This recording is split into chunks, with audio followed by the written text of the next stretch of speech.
China's foreign minister met with his Myanmar counterpart earlier this month, the first visit he's made since the new president was sworn into office.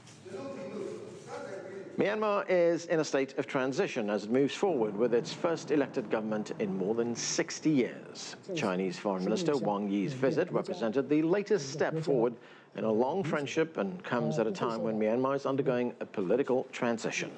China will never meddle in Myanmar's internal affairs.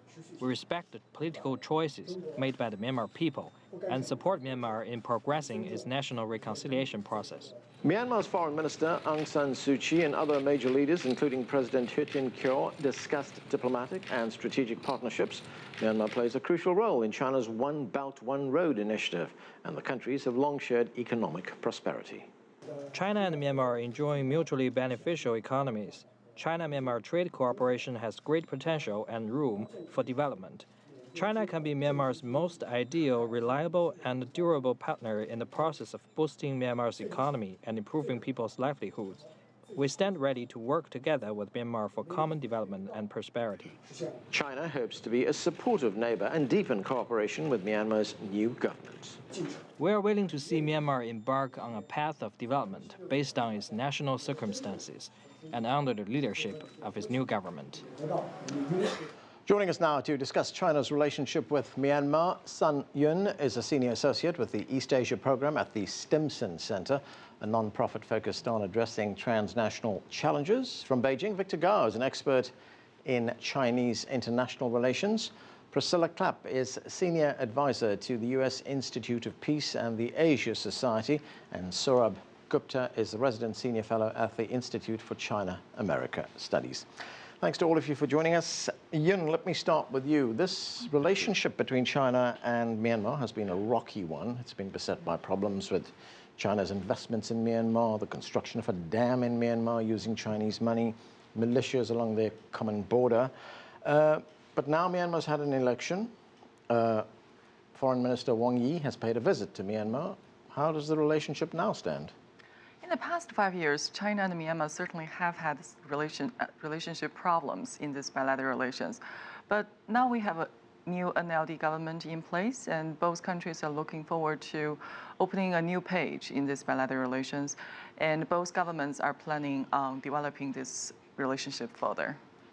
Priscilla, the election that took place in Myanmar was the first election in many, many decades. What are the big challenges that the country faces right now? The first fair election in many decades. Okay. Yes. They have huge challenges ahead of them. First of all, the peace process. The NLD, Aung San Suu Kyi, the leader of the NLD, has already made that the priority of her term. And she's going to have to work very closely with the military on that. Delivering a better life to the people is another huge priority. So she's going to have to focus, or the NLD will have to focus on the economy and developing the country, and delivering a better life to the poorest people, not the richest people. There are many other challenges of, human rights and diversity and equality and rule of law. It's basically a lawless society. Well, it's not lawless, but it's a society where you don't have reliable courts, reliable access to justice. Victor, China Daily newspaper says the birth of the new government presents a good opportunity for the two countries to overcome past hurdles and ensure their friendship grows even stronger. How big are these hurdles? What are they? And are they going to be able to get over it? Well, first of all, allow me to congratulate Aung San Suu Kyi and her new government, not only winning the election, but also starting to manage the multiple affairs in Myanmar. I think Aung San Suu Kyi has demonstrated stateswomanship and leadership and strategic vision as well as courage in managing the state affairs in Myanmar. I think as far as China-Myanmar relations are concerned, we are two important neighbors, and no one can change that fact. And China and Myanmar need to deal with each other as equals on equal basis and respect each other. And I think there have been some bumps in the relations over the past several years. However, I think the fact that Foreign Minister Wang Yi became the first foreign leader to be invited to visit Myanmar and met with Aung San Suu Kyi and her colleagues, indicated that Aung San Suu Kyi as well as new government really attached a great deal of importance to pragmatism and realism. And hopefully this really bodes well not only to China-Myanmar relations, but also to Myanmar's overall relations with other major countries, as well as the international community as a whole. I think here we are in China very much excited about this new opportunity, working with Myanmar's leadership and the people to really help them to get out of poverty very quickly and go onto the route of development and peace and stability. Saurabh, during Minister Wang's visit to Myanmar, this is what the Myanmar Foreign Minister, Aung San Suu Kyi, this is what she had to say. Let's take a listen to that.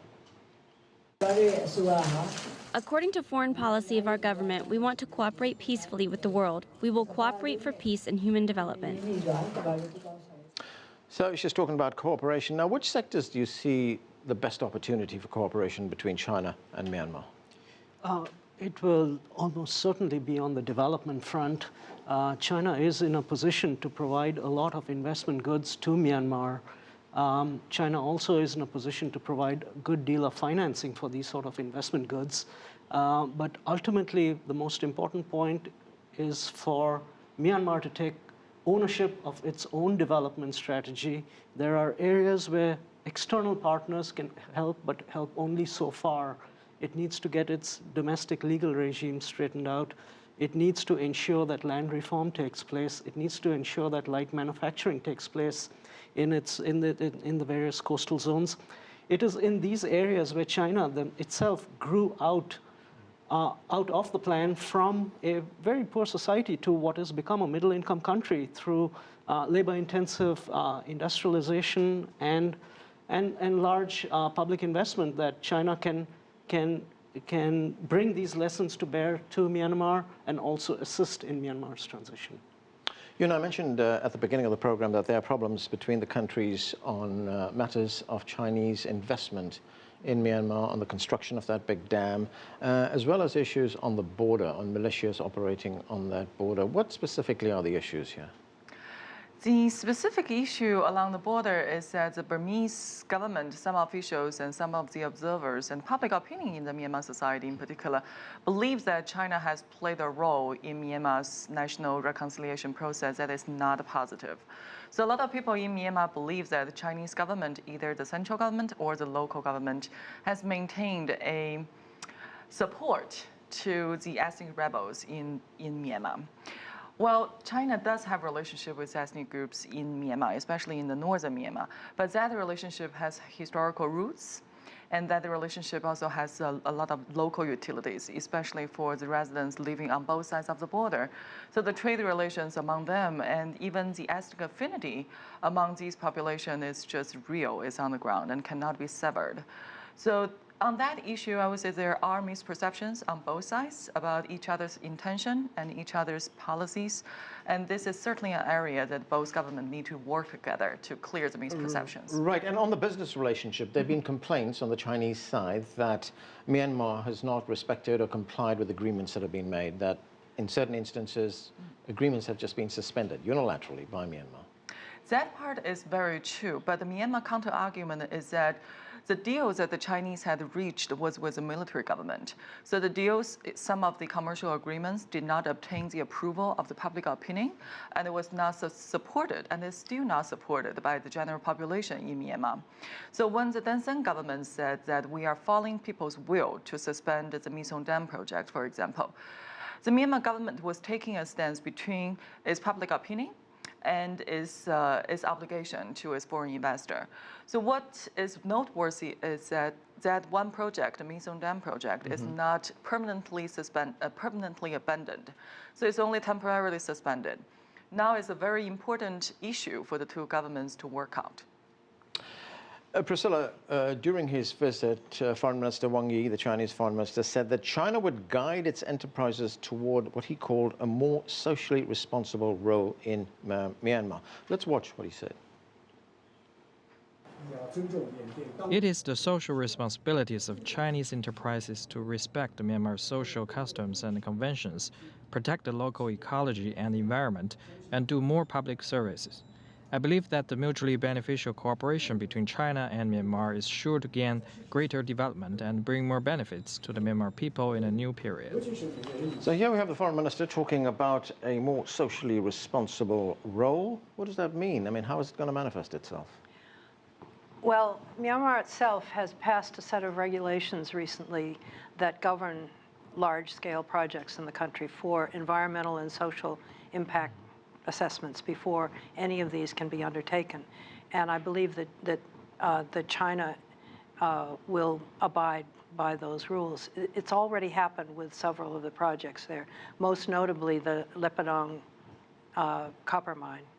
And it was, in fact, Aung San Suu Kyi who led the study of that mine and came to a conclusion that was acceptable to China, and China went along with the restructuring of that deal. And I think we'll see more of that.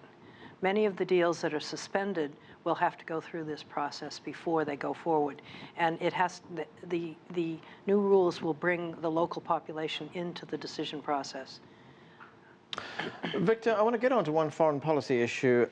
Jonathan Chow, who is a professor of international relations at the University of Macau, he told the U.S. state broadcasting network, The Voice of America, that Myanmar is now moving towards its traditional posture of non-alignment. Do you believe that to be the case? Well, I think it is a decision up to the new government in Myanmar and eventually the people in Myanmar to make.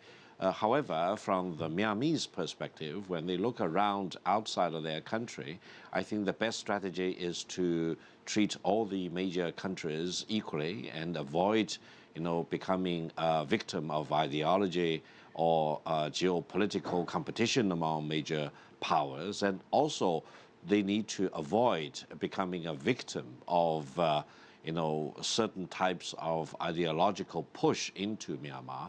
Therefore, I would say try to deal with all the major countries in the world equally is probably the best strategy for Myanmar. And I do trust the judgment and the stateswomanship demonstrated by Aung San Suu Kyi, and I truly believe she cares mostly for the fundamental interest of the people in Myanmar, and no country in the world should dictate any terms to the new government and people in Myanmar, and eventually the final decision maker should be the Myanmarese government and the Myanmarese people. And from the Chinese perspective, this will work out because we do treat Myanmar equally and respect the people and the government in Myanmar with all the dignity that they deserve. And it is on this basis that all the bilateral relations between China and Myanmar will be conducted. Saurabh, how do you think these foreign relations will be conducted? Will Myanmar adopt a non-aligned posture, as this professor had said? It is a member of ASEAN. It joined in 1997. How will that impact its relationship with China? I actually do think that Myanmar will stay generally non-aligned. It has a long historic tradition of neutralism, almost isolationism. And while that would, obviously, you don't want to be isolated, at the same time, you don't want to have great power contestation in the part of the world where you reside, especially at a time when you're a poor country and you have huge development challenges, that it becomes so easy to get distracted from those challenges because of geostrategic games. That said, the Bay of Bengal area is going to be willy-nilly a little bit more militarized. There are going to be US naval vessels which will come to Myanmarese port. Already Chinese submarines are there in the Bay of Bengal. India and the US have certain particular cooperation in the Indian Ocean region. So there is going to be some degree of contestation. But we have to realize this, and it's useful to recognize this in context of the South China Sea. There are a lot of open territorial and maritime disputes in the South China Sea. China and Myanmar settled their boundary, and they settled their boundary in the 1950s itself. It's a settled boundary. Of course, it's a porous boundary also. Right. So those sort of tensions do not exist in the China-Myanmar relationship, which have with China and Southeast Asia, with the South China Sea littorals. So I foresee that there is going to be a little bit of rejig among the great powers in this area, but I think there is sufficient confidence I have in the Myanmarese government to be able to create certain space for itself so it can be more focused on its development challenges.